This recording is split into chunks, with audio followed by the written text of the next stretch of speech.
This is the training and dissemination webinar of the webinar series focused on community-defined practices, brought to you by the California Institute for Behavioral Health Solutions Health Equity Team. We would like to thank our sponsors, the Mental Health Services Act and the Department of Healthcare Services, for supporting this webinar series. Our webinar today, entitled Training and Dissemination of Community-Defined Practices, will provide agencies with an overview of lay considerations for disseminating a community-defined practice to other providers. This training will cover training protocols, readiness, fit, quality assurance, and fidelity. It is a privilege to have today's presenter, Dr. William Rhett Mariscal. Dr. Rhett Mariscal is the Associate Director of the Health Equity Team at the California Institute for Behavioral Health Solutions. He has also been involved in several practice dissemination and implementation support projects, working with program developers and agencies learning and implementing programs. At this time, it is my pleasure to turn it over to Dr. William Rhett Mariscal.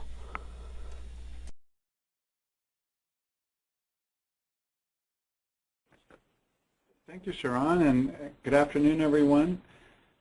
Thank you for joining us in the start of our third module on for the capacity building project and community-defined practices. As we've been covering the earlier two modules, we've talked about how there is a relationship between all three. Being able to disseminate your webinar it will depend on some of the skills and some of the extent to which you have clearly articulated your practice will make a difference in being able to disseminate your practice. Also, the evaluation, the way you presented your evaluation information about your project will make a difference too in terms of helping people determine whether or not they should be implementing your practice or not. So. But I know that this is they're all interrelated, and as I've said in one of our regional meetings, they also it's not linear but circular. You don't necessarily start with your model articulation and complete that, and then build your evidence for your practice and complete that, and then work on your training and dissemination. Your work on training and then your work on training and dissemination might inform how you need to revise or reframe the articulation of your model. It might also lead you to think about some new things that you want to look at in terms of evidence of effectiveness or how you present it or how you gather that evidence. So think of it all as a little more interrelated. However, it is very likely that you will not be doing training or dissemination if you are not quite ready. So we're going to be looking at that in terms of a perspective of, what is readiness for dissemination. We'll be covering that a little bit. And so some of you might feel that this is information that it might not apply to you at this moment of where you are with your practice, but I'm hoping that by looking at this, you can understand how this impacts where you are, all the other things that you are doing with your practice and helping getting it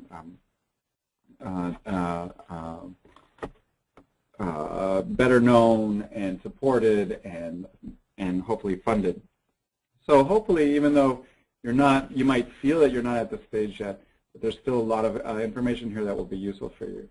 And we have the other thing I want to say is that Dr. Wu is going to be doing the regional meetings and talking about the practical experience that she has had in doing a dissemination and training and evaluation of the dissemination. So she'll be able to, she'll be following up on just this overview that I'm creating here. So this is the overview, and you'll have a more practical-based component like we have in the regional meetings. Okay. Well, with that, I'd like to move forward and just tell you I'll be going over some, so it's just a basic overview in terms of things to think about in terms of readiness for dissemination, and then we'll talk about some dissemination concerns and how you can be addressing them and think about next steps. And I invite you to ask questions as we go along, and our team will pause, will interrupt me as needed, and let me know if there's a question so that I can address it. Okay, so great. So practice dissemination.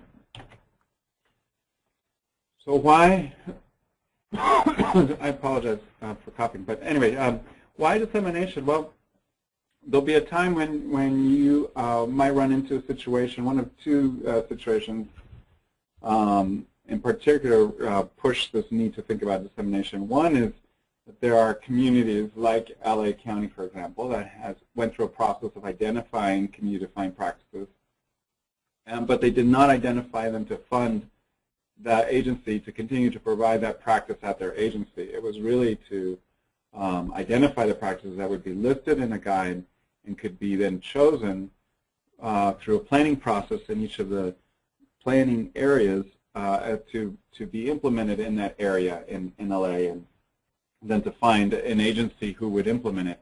So that's created a situation there in LA that might be replicated in other places where you might get your practice recognized somehow, put on a list in a county or at maybe a national list of practices, and then suddenly you get a call or an email saying, okay, we like your practice, we want to fund it, but we want to fund you to disseminate it, or you to research dissemination of it, which is what Dr. Wu will be giving that example. Another very common one is, or more common one might happen, is that you've done enough to really articulate the practice, promote the practice, that people are aware of it and they're excited about it, and other people want to do it. So they don't want you to do it for them, they want to do it themselves. So what do you do then?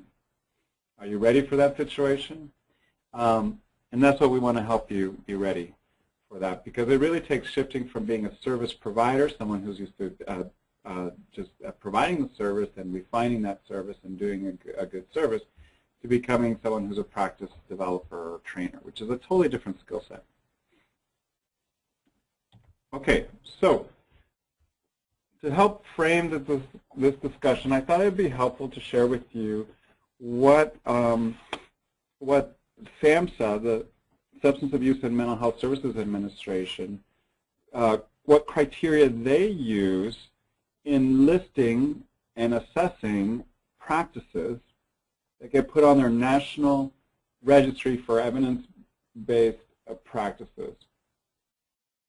Now, first of all, I want to say that although this is their National Registry for Evidence-Based Practices, there are a lot of different levels of evidence acceptable to be listed, and there are programs on there that are, not many, but there are some that are culturally specific and might have been considered a community-defined practice. So there are some that have made it on there. So you could think of this as like, if you really wanted national recognition, you could think of this as possibly as a goal of yours is to get your practice to a place where it could be listed on the NREPP. So, but and it is possible for some community-defined practices to get listed. So it's not just because the title says evidence-based practices does not mean it would not be open to community-defined practices. It's just how well you meet their criteria. And each practice that gets submitted gets evaluated in two different levels. One level they get evaluated around is around the research or the evidence of effectiveness. And they have all these different criteria that you can look at if you're interested and see, what are the criteria that they look at for the evidence of effectiveness. And then they have reviewers that will look at the materials that you submit, and then they will rate you. The other area, there's two areas. They don't just want to know what the quality of the evidence is, but they also want to know how ready you are to train others to disseminate. And so I think this is something that will be helpful for us in thinking about community-defined practices too, and in expanding their use and their reach, is to use some of these same criteria, the same way of thinking, and to ask ourselves about our practices. How ready are we to disseminate these practices? So that's why I'm bringing this up, and there are three areas they look at. One is availability of implementation materials, which is information for prospective implementers so they can decide whether to implement. There's also materials that are used to help support that implementation. And these categories overlap a little bit because then they have availability of training and support resources. So there's the training and ongoing support, but some of those training resources are also implementation support resources. So they kind of overlap a little bit. But and we'll get into more detail around that. But then the third one is availability of quality assurance procedures. And that's something they think is really important because they say, you know, how will new implementers and the original developers of the practice make sure that the practice is being implemented correctly? So they really want you to have these quality assurance procedures developed, or they'll rate you to see how well you have developed quality assurance procedures, so that people can have some confidence that when they implement the practice, they're doing it correctly, and therefore are more likely to get the outcomes that you said are the result of your practice. The other thing that would be important for availability of quality assurance procedures is to think about, you know, what kind of support you would provide an implementer if their implementation is not getting the desired results. So I'm going to go into these in a little more detail. But if you have any questions about this, please feel free to type them in the question section. Okay, so what would it mean to have good implementation materials? Well, think of it as two main areas. One is, you could call it marketing, and that's how will people decide whether or not they want to implement your practice. So you have to have a good description. This is where this articulation of your model that we were doing in Module 1 becomes really important. In part, is that if you got a nice, clean, and concise description, it'll be easy for people to understand what the practice is about, and then they can decide whether or not they want to implement it too. So being concise, concrete, with just the right information is important, and I'm calling it a summary model articulation, which is kind of like what we did in that exercise, assignment number 2 in the first module, where we didn't want you to write a lot. We wanted you to just write some of the core elements of articulating your practice. Also, typically people want to know what kind of evidence you have of effectiveness. And again, this is not pushing it that it has to be a high level of research, evidence-based practice. They just want to know, what evidence do you have? So being able to tell people, you know, hey, we found, you know, through this, we found in this way that this is the kind of results that we're getting would be good. So you want to tell them what the results are and then what the evidence of those results are. But the other thing that people need to think about when they consider implementing your practice is kind of all the different requirements that it takes to implement it. So it's not just what the practice is about, but what kind of staffing do they need, how much is it going to cost, how long is the training, where are there certain facilities, are there certain things that they need to have. So you want to add, and this is what we did not have in our articulation of the model exercise, is a little more information about, well, certainly the training piece is what we're adding today in this module, is thinking about being able to succinctly let people know what the training requirements are, what the costs are, when our training is available, how often, how do they request the training, and some of these details about site and staff requirements, which we did put into the articulating your model exercise. Okay, so I'm calling that marketing, and I'll give you an example where it's not really that much marketing, but then I'll talk about another example. So for now, I'm just going to call that marketing because that's how you get people to know about your practice and decide whether or not they want to implement it. But the other things that are important for implementation materials for you to think about if you're ready to disseminate your practices: to what extent have you written a guide for administrators to implement your practice?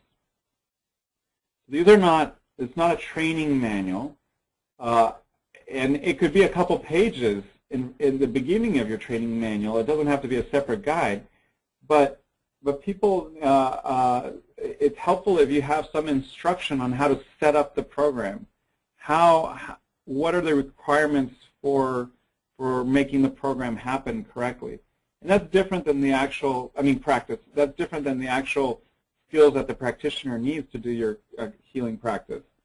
But it's, how should the healing space be set up? How should a whole healing program, if you want to run it as a program in a sense, be established? And so you need some kind of information for folks around implementation.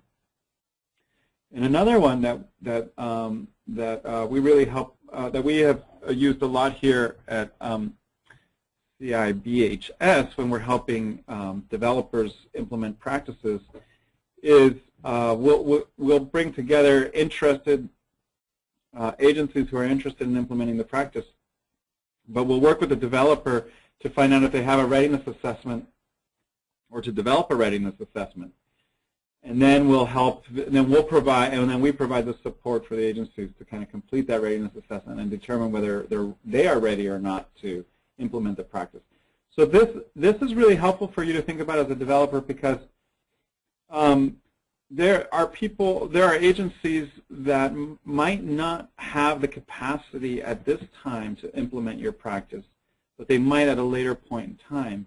And if you don't make it clear to them what it is that they need to have that capacity to implement, and if you don't give them a tool to help them determine whether or not they're ready to implement, they might sign up to try to train in your practice, and they might drop out and they might fail.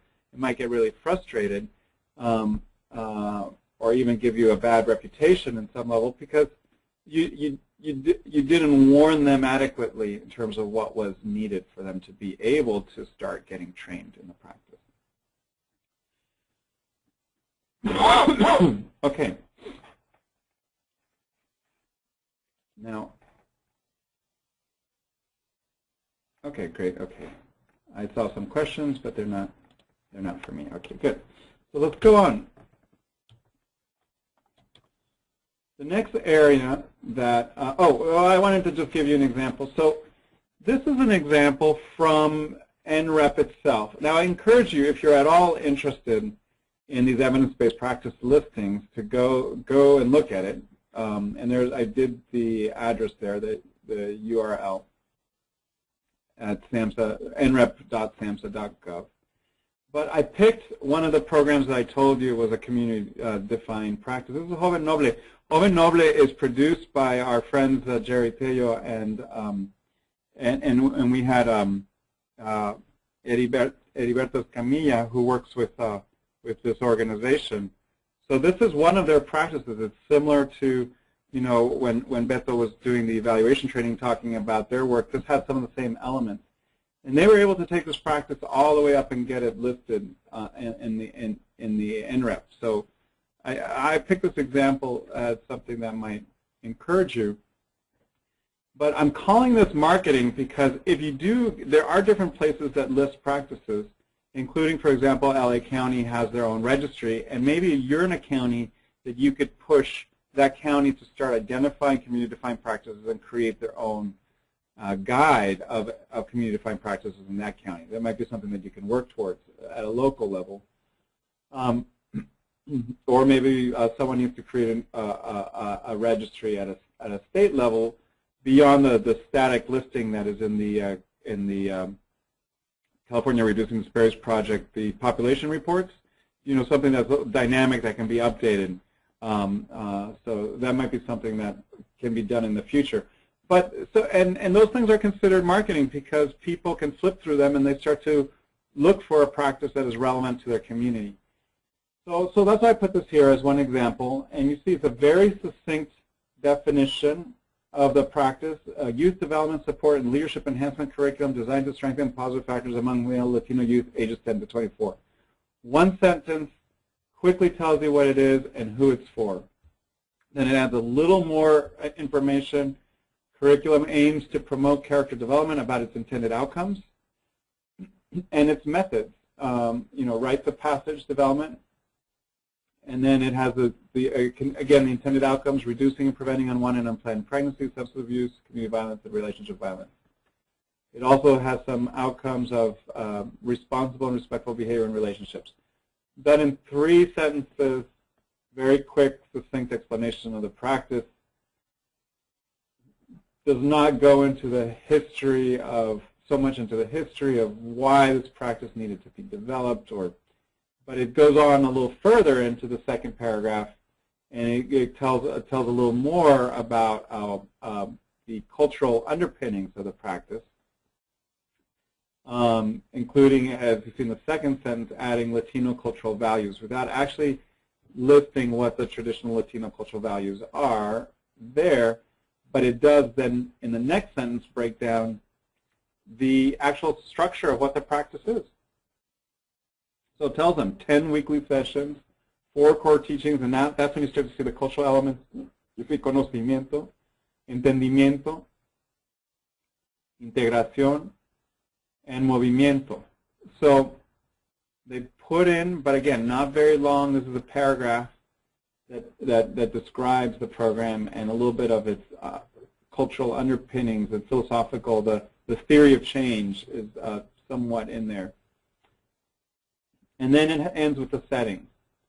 So if you can continue to work on articulating your practice to where it is, you're thinking of your audience, and we talked about audiences in some of the other modules, but if you think about your audience, for dissemination purposes, you want your audience to be a future disseminator who's going to look at this and quickly understand if this is for their community or not. NREPP also lists, in addition to giving them space for that descriptive paragraph, it has the specific categories that it has for all practices. What are the ages? What are the genders, races, ethnicities, the settings, whether there have been any adaptations. Usually that's the space for cultural adaptations or cultural information, adverse effects, and the outcomes, specifically what the outcomes are. So I thought I'd show this for you to think about. You may or may not be able to get your practice to present it in this way, but this is what implementers are looking at when they're choosing. Now, another way that I didn't have a good example of that I want to show you right now is some practices do the same, cover some of the same information, but they'll do it on a website. They'll do it on a web page about the program. But I've seen some programs that when you look at the web page, they don't say much at all. They might say, here's our program and we offer it at our clinic. You know, come to our clinic or come to our agency for this program. So what I'm encouraging you to think about is using this, kind of these examples. If you have a website, think about creating a web presence that is geared more for implementers. You could even have, you know, a page that talks about your practice, but you can have a button that says, and takes you to another page that says for implementers, or interested in this practice, or interested in doing this practice, or whatever you want to call it, and they can click, and then you give them this kind of information. And that might be a more user-friendly marketing. Another strategy people use to help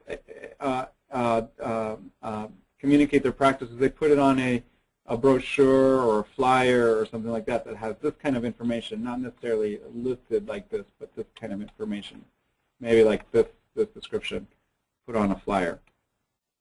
So think about that in terms of helping, in terms of implementation support. Are implementation materials, what kind of materials do you have for implementers to be able to determine whether or not they should implement your practice? Now, the second category is training and support resources. So at a minimum, you should have some kind of training protocol, some idea of what your training looks like. But it's great if you can describe that to people so that they know what are the methods that you use to train, how long does training take. You internally have to think about who can do the training. Some people develop master trainers to train in a practice. They have methods of, you know, train the trainer training so that they and they specifically train trainers in the practice, and only those people can train others to do the training, or not. And the other thing, not only who can do the training, is then how do you know that the person trained is ready?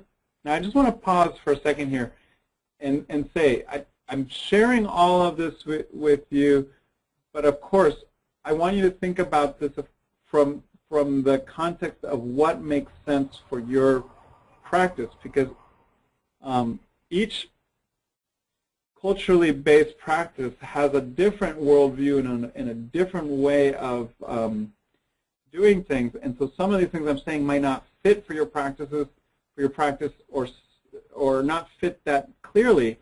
But I'm asking you to be that cultural broker for your practice, and to think about, you know, if my practice, if I have a practice that's a shamanic practice, then there is a training protocol for shamans. I just don't call it a training protocol, but there is an understanding of how long it takes and who is qualified to do the training, and how would I know that someone's been trained.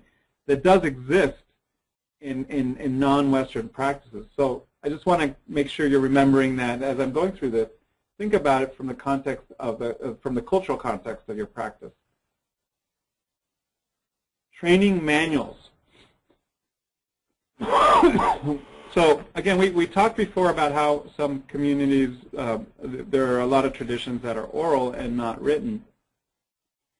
But one of the challenges that you might find in disseminating your practice, if you want to disseminate, if this is a goal of yours, is that if you don't write some things down for the people who've been trained to be able to refer to, your reach of the practice might not be that far. It might be only as far as you can have personal contact with the trainees, where they can continue to talk to the trainer and get guidance. And that is what is normally done in a lot of traditional communities, is there's an apprenticeship relationship, and it's not done written down on a manual.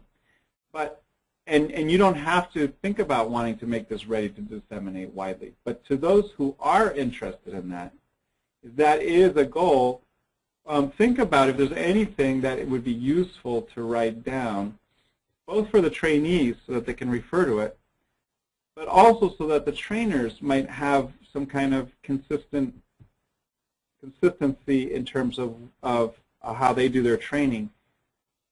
So some practices, they have a trainer manual and a trainee manual. So a manual that's for the trainers to use in doing the training, and then they have the trainee version of the manual that doesn't have all the instructions on how to do each training component. So you might think about that, or a version of that that is appropriate for your practice. Now, another one that might work a lot better for our for our cultural practices, especially if writing is not traditionally been included as a part of the practice, is to think about training videos. So that helps still give some kind of spread in terms of reaching communities that are farther away from you, but they can watch the master in the practice, the master healer, do the practice and kind of learn from that. So you might consider creating videos. Okay. The other thing that is always helpful to think about is not in terms of only having a one-time training, the person's trained and it's done and that's it. You wish them luck and they're gone. What might happen is that someone might have learned to practice well enough, and they go off and they start implementing it, this healing practice, but then they run into questions or problems. Now, again, if we were in a traditional connected community, that simply probably just means just going back and talking to the person, which is similar to like supervision in a clinical setting where a clinician goes to a supervisor and they get guidance and refinement on their skills of doing clinical services. Well, what kind of support are you going to provide? What kind of supervision or mentorship or apprenticeship are you going to provide to people once the training has ended? Now, it might be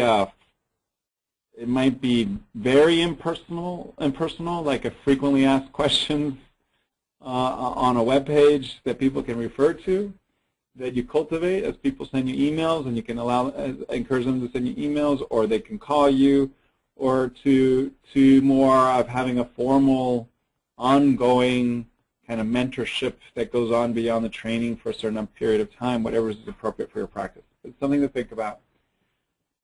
And similar to ongoing support is like skill refresher or enhancement training. So someone may have been trained, they might have questions, they have someone to ask those questions, but 3, 4, 5 years later, and they're doing lots of other things, they start to have forgotten some of the key points of the practice.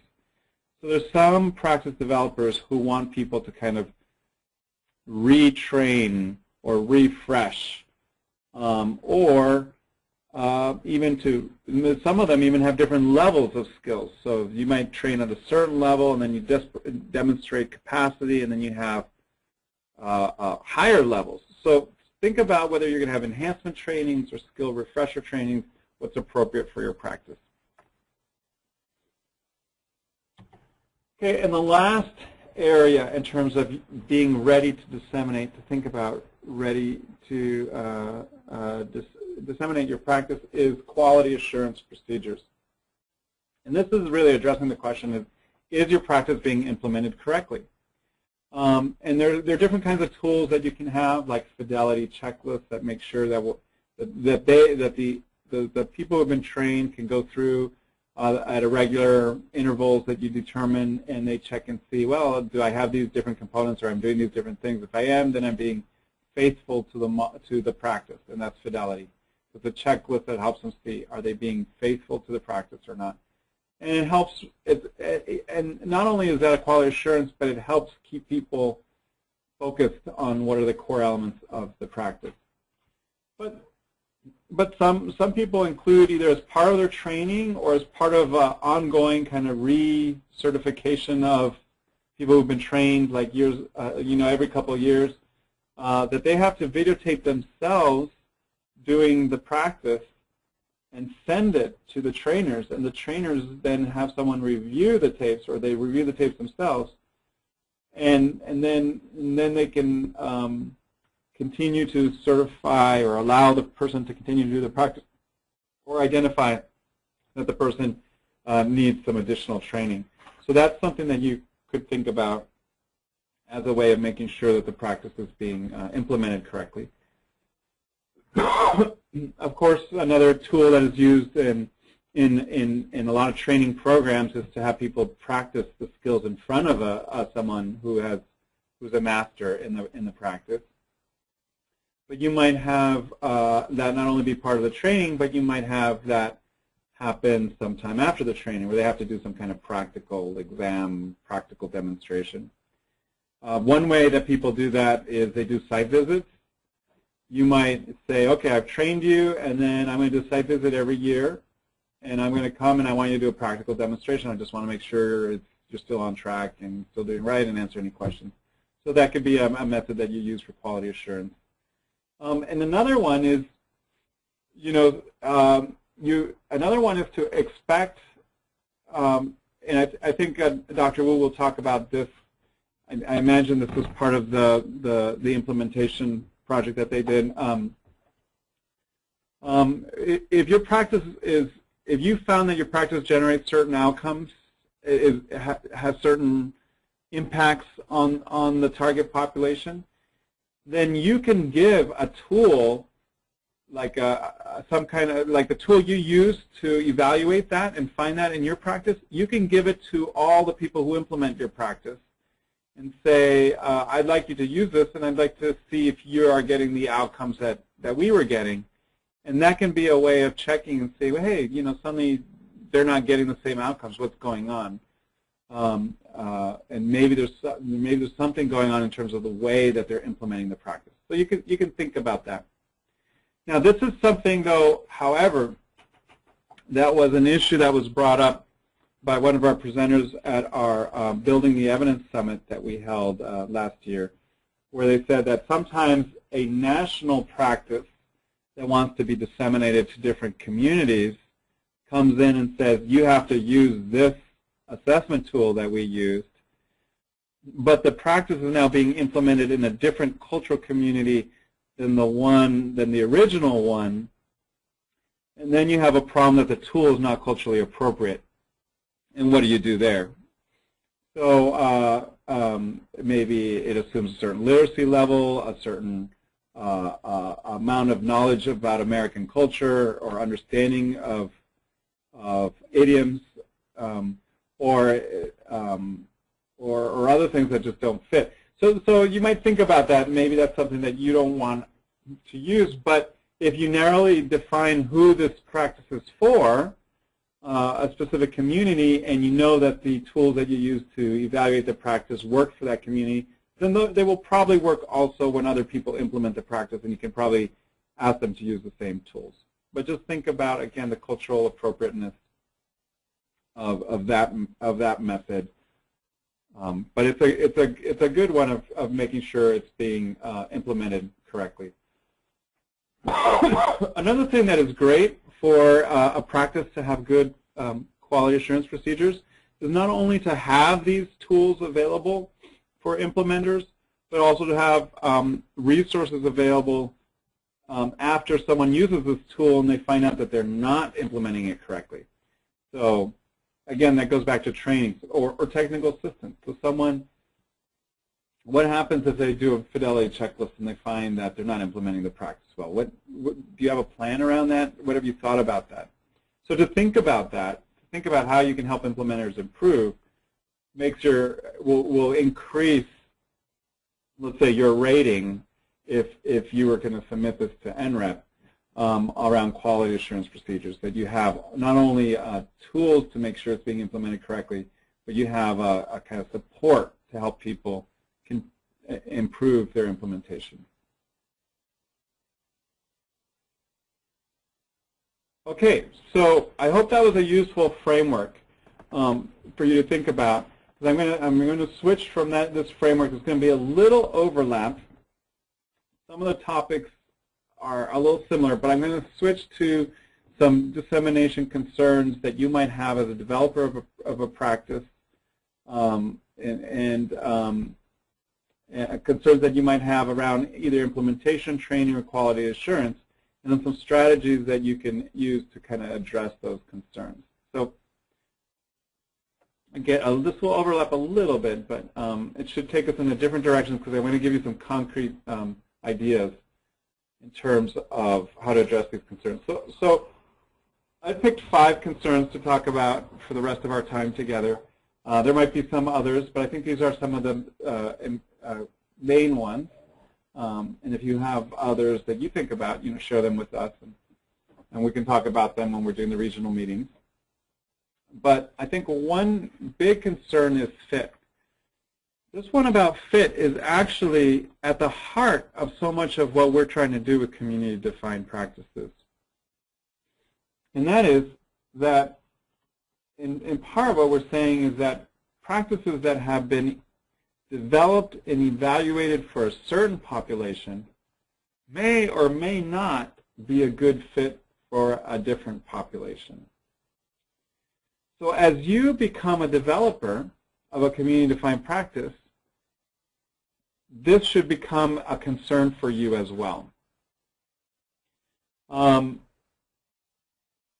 Thinking about who does your practice fit?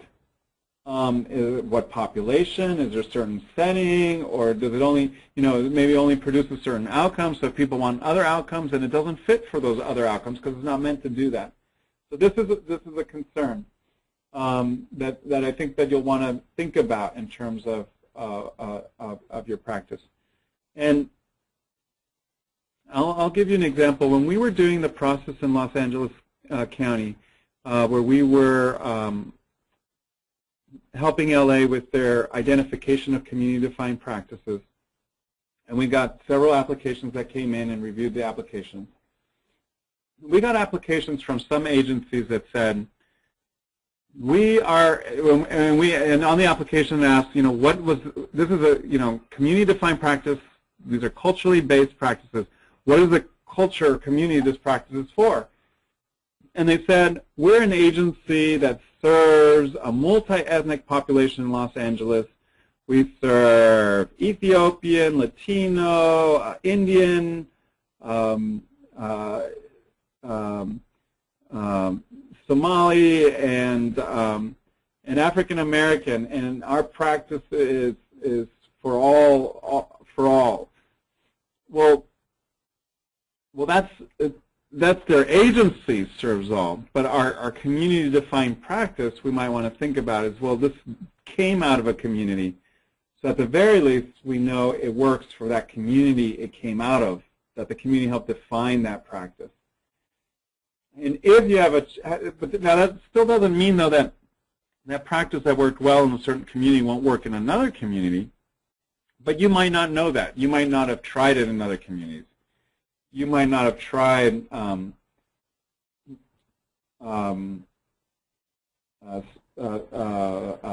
curanderos on African American population, and so you might not be comfortable having people apply it there unless they were in some way studying it and learning whether it works for that population or whether it needs to be adapted. So that's, I think, some of the considerations for you to think about in terms of fit or a concern that you might have. Another concern you might have as a developer is the readiness of the agency that wants to implement. And this is one that overlaps with the earlier section a little bit. But you don't necessarily want to take the time to train someone as you're moving through the training, you find out that they just really can't do the program. They can't do the practice. For whatever reason, they're just not ready for it. So this issue is around prerequisites and thinking about capacity. So another issue to think about as a concern for you as a disseminator is how clearly have you articulated your practice? Have you gotten to the point where you think people can know what it is they're supposed to do and how to do it? What is the practice and what's not the practice? If you're not able to articulate that clearly enough, that would be a problem if you start training folks, because they wouldn't know exactly whether they were doing it right or not, what it is that they're supposed to do. And so they might say they're doing your practice, but it's so loose that they could be doing something very different and still be called the same, and still calling it the same practice. So think about that. Think about to what extent for your practice, how much clarity do you need so that people know that they're actually doing it.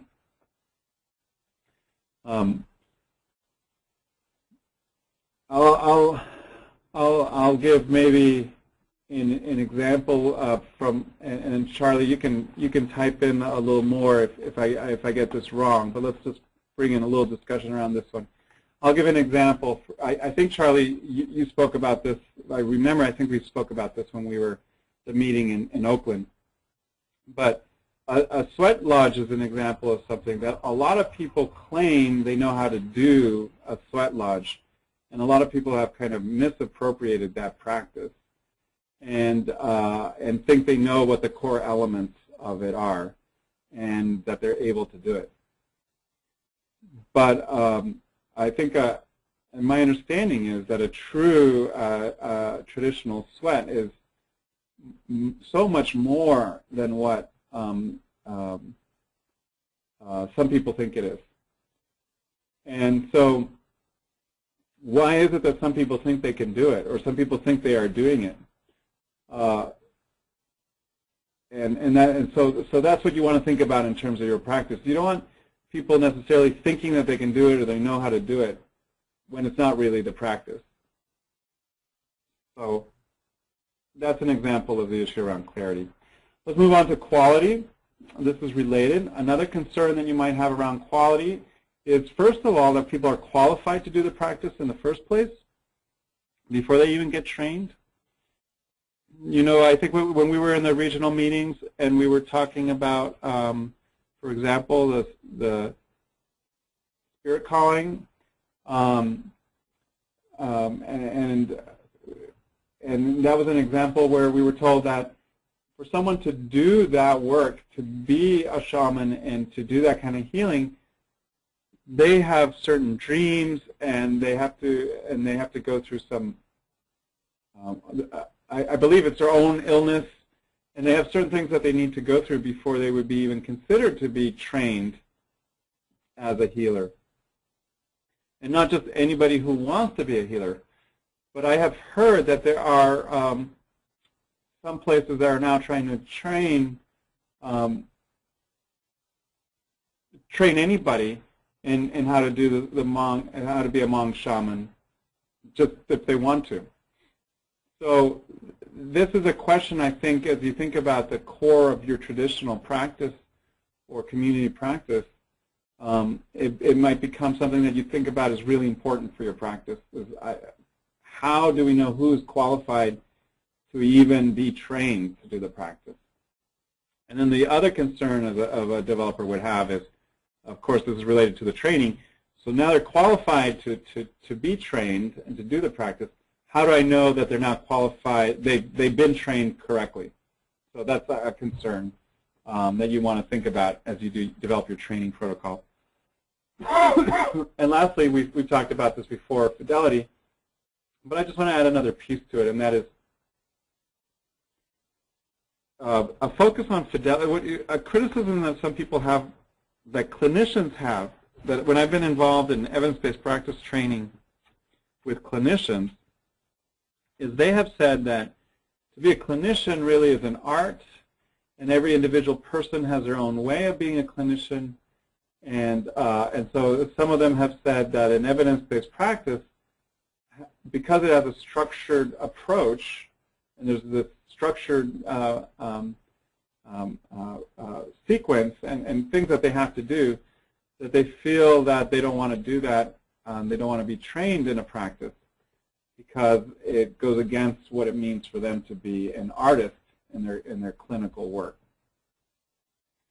And the answer has always been that there are only certain core elements of a practice that are necessary for it to be the practice, but there's still a lot of room within those core elements for someone to bring their own skill and their own heart and their own passion to the practice and their own variation to it. So that is both a clarity issue and a fidelity issue. You want to be clear what it is that is the practice and where people have room to bring in their own heart and their own spirit and their own creativity. But you also want to help people know when they are being too creative, modifying the practice too far where it's no longer the practice, and when they are still doing the practice, when they're still being faithful to the practice. Now, why is this important? Well, in part, some people really care about this. Some developers really care about this because, as I gave an example with the sweat lodge, if you don't care about it, then people can say they're doing your practice, do it incorrectly, not have the results that the practice is good for, not honor or devalue the real healers, the real practitioners, and devalue the importance of the practice, and even possibly do harm, as happened to those 100 people in wherever that was in New Mexico or Arizona who were with a New Age healer who was claiming he was doing a sweat with 100 people. So this issue of some of this stuff might seem that it doesn't fit the cultural tradition of your practice, but I'm just inviting you to, again, be that cultural broker and think about to what extent do our traditional healers or does this traditional practice care about really defining what really is the practice and what's not the practice? And is it okay for just anyone to say they're doing it or not? Or do you want to focus on some of these things? And then once you decide that you do, the question is, how do you want to focus on it?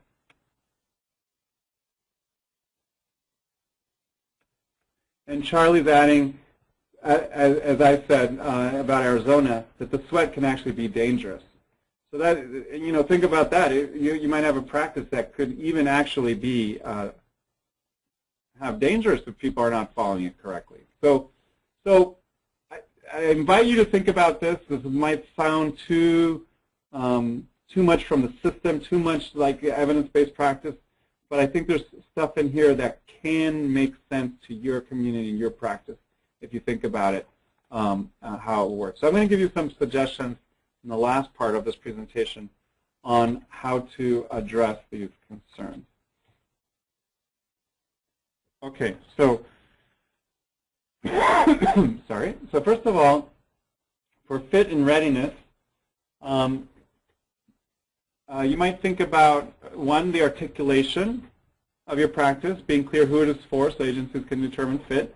The example I gave you from Joven Noble, how it clearly described the settings, the target population, all that information that we were asking you in the articulation of your model. If you're very clear with it, that shall help people determine the fit. But the other thing I think is this idea of readiness that's new. Do you have a list of prerequisites? Do you have a list of conditions? Can you kind of jot them down and think about what would be the conditions for someone to be able to be trained to be able to implement your practice? You might even come up with a little simple checklist. That's a readiness assessment checklist that just say, are you ready to implement? Are you ready for this practice? And you list the different things that people need to be ready for the practice.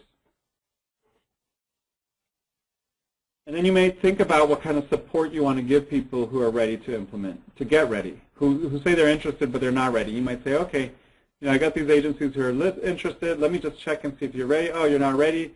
Well, look, you know, we'll help you get ready. We're going to give you some consultation around that.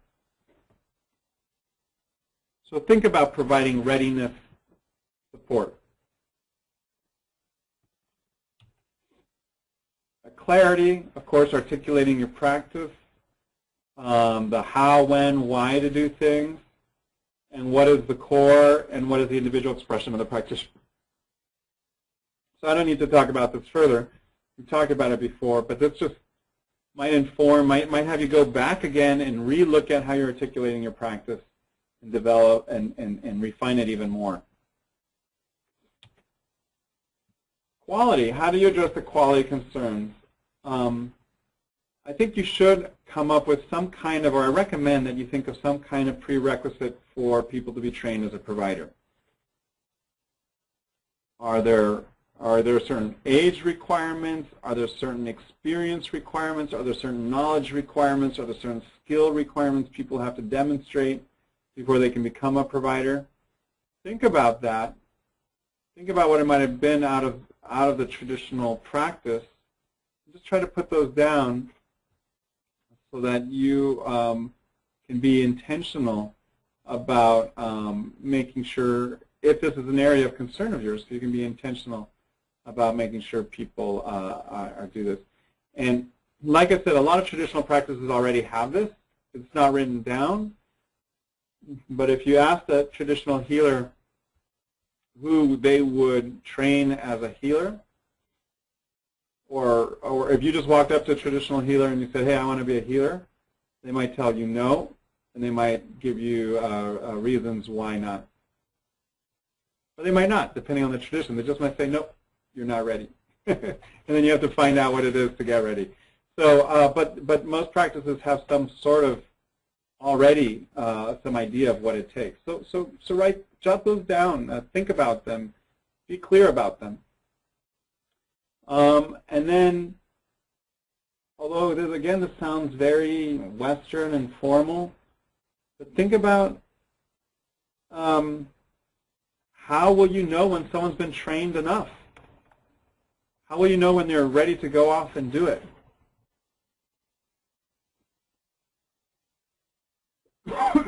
So think about that. What are the criteria that shows that someone's ready to go off and do it? And then, Now we get into a trickier area for our community practices that might be really uncomfortable for some communities to do this. But you might think about this idea that some evidence-based practices developers use, and that is certifying providers. How do you want to distinguish whether someone just read about your practice and says they're doing it just because they read about it, versus someone that really is, in a sense, worthy of saying that they're doing, or not worthy, but they've reached that level, that they're approved, they're real, they really are providing the practice. What mechanism are you going to use? Now, it could be certification, there might be something else. If you are going to do that, then what are those criteria? And how will you know they met those criteria? Will you be testing people? So that's something to think about. Okay, I'm going to pause here. There's a couple questions that just came up. So let me address those before I move on to the next section. So Bruce is asking, how long should an organization provide a practice before allowing other organizations to implement in their community? So Bruce, I think this is, when I get to the next steps, I'll talk about this a little bit, but I just want you to think about this idea of readiness for dissemination. I think it's not so much how long you have been doing it, but it's I think if you think of how clearly you've articulated what the practice is, how well you have support for people who are thinking about implementing the practice, training support, and quality assurance, those three things I've talked before, that would help you know whether you're ready to disseminate it. Now, when you say allowing, so that's one area. Maybe you're saying how long should you be doing it before you start training others. So when you think you're clear enough, you understand what your effectiveness is, you've got some evidence, however it is, whatever evidence it is, but you've got some idea of articulating how effective it is, and you can train others in it, then I think that's up to you to decide you're ready to do that. But your other question maybe is the allowing other organizations, and I'm not sure. If you want, you can send another chat to clarify that, but I'm assuming maybe you're asking, another implication of that is that you could be asking about, well, if you're the main agency that was developing this practice, and then, should you be doing it a while before other people, before you train others to do it, so that you're the recognized developer? I think that really depends on the practice. Some practices are, if that's what you meant, some practices are truly community-based, and there isn't really a concern about anyone owning the practice. It should be more like a collective concern about honoring the quality of the practice, and these things I've been talking about here. And then some practices, some communities really feel that the more that do it, the better. It's not about a competition, but it's about just making sure that the heart of the practice is true and is not being watered down or misappropriated or done incorrectly where it might cause harm. So I think those might be some of the considerations, Bruce. If you have follow-up questions, please go ahead and type them in. And then Charlie's sharing that it is our practice that the folks who ask to be trained in a sweat lodge, you say no.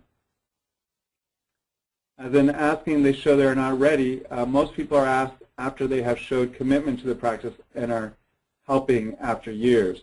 Yeah. So I think, yeah, Charlie, so that's a good example. This kind of readiness is not just based on their desire to be trained for that practice.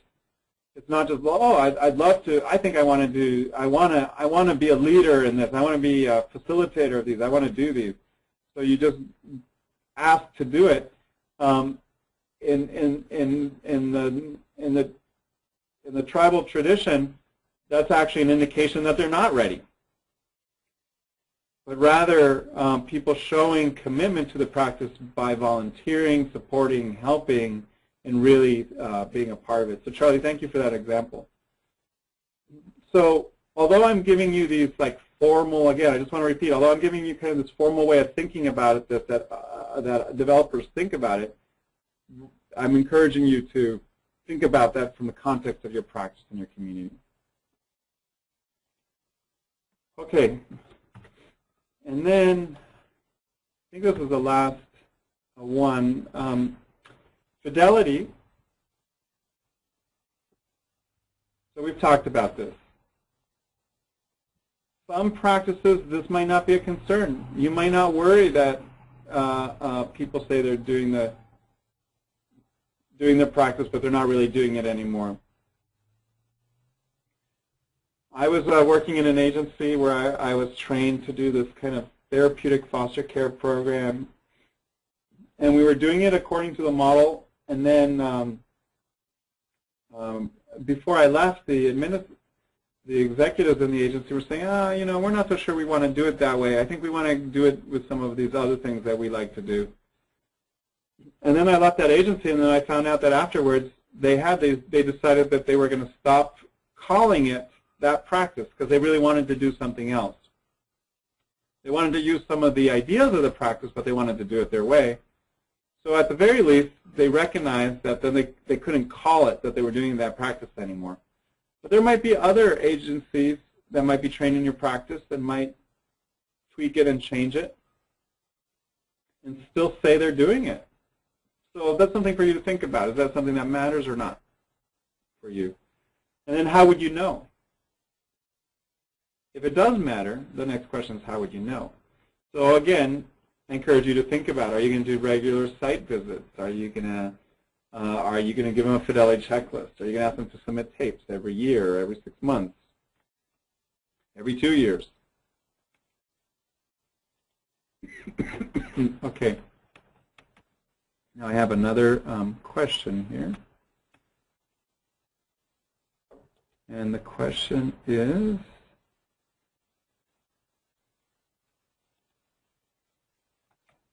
oh, no, there is no other question. Okay. Sorry. I think there's just a hand raised. So, Sinead, can you type in a question? You've raised your hand.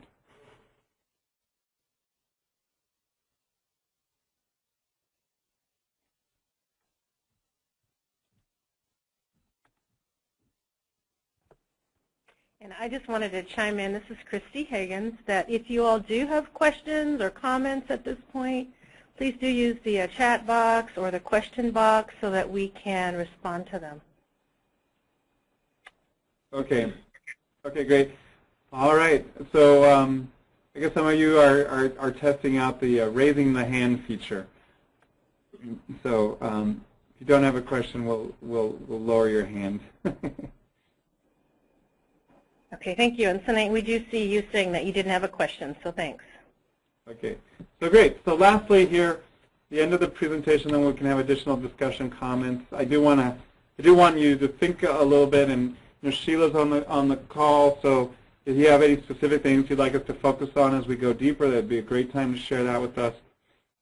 Okay, so last thing I have for you here is to think about where are you. Review these considerations, think about which apply to your practice and how, and then develop a plan to improve your dissemination readiness for your practice. So what I mean by that is, of course, one, just kind of review this material and think about it, but in terms of the plan, think about not only what do you think you need, so think about what you think you need, what are you going to do to get there, but also think about the sequence or the priority. You might decide you want to cover all these things, but that might seem like a monumental task. So you might decide, you know, at the very least what I need to do is work on my training protocol right now, and I have to address some issues in my training protocol around how will I know someone's trained and how do I know they're ready to be trained.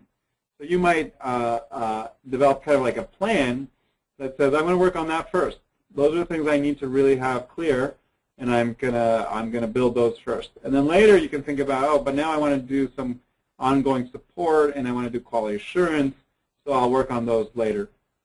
So that's what I'd like you to do, encourage you to do, is to begin to think about these considerations, and then think about what you are going to want to do to be more ready to disseminate your practice. Okay, so that's it.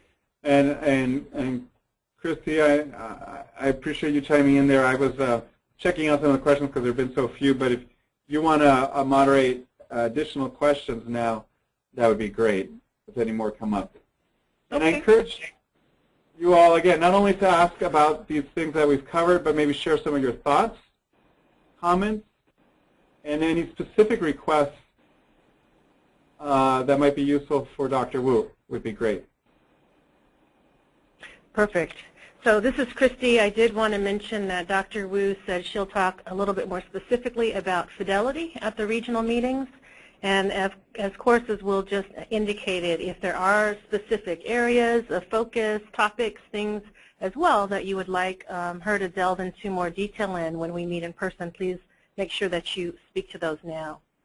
I have a comment that has come up just to share that says this was good and easier to listen to kind of after the initial meeting in person. So thank you for that, Charlie.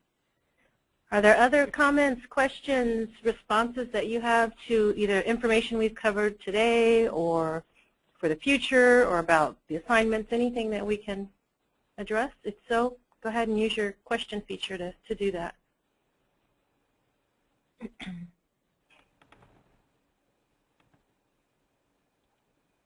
And we'll just give a few more moments. If there are none, you know, that's fine, but we just want to make sure we leave space in case there's things that come up.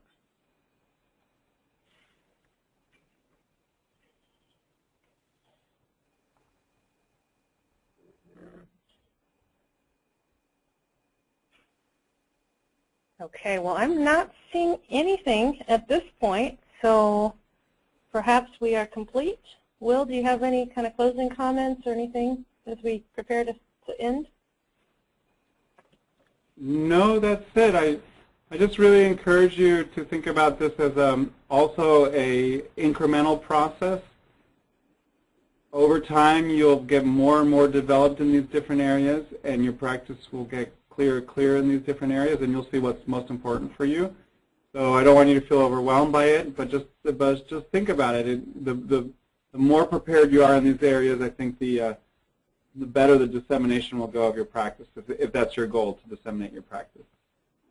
So and I wanted to share this all with you. We wanted to share this all with you because we really do hope that these community-defined practices get disseminated, and that the benefit of the wisdom and the knowledge of what's been working in your communities has a place and is supported and is used, and so then hopefully that our communities who don't feel comfortable with the other practices that are made available to them have alternatives. So I encourage you to consider going down this journey.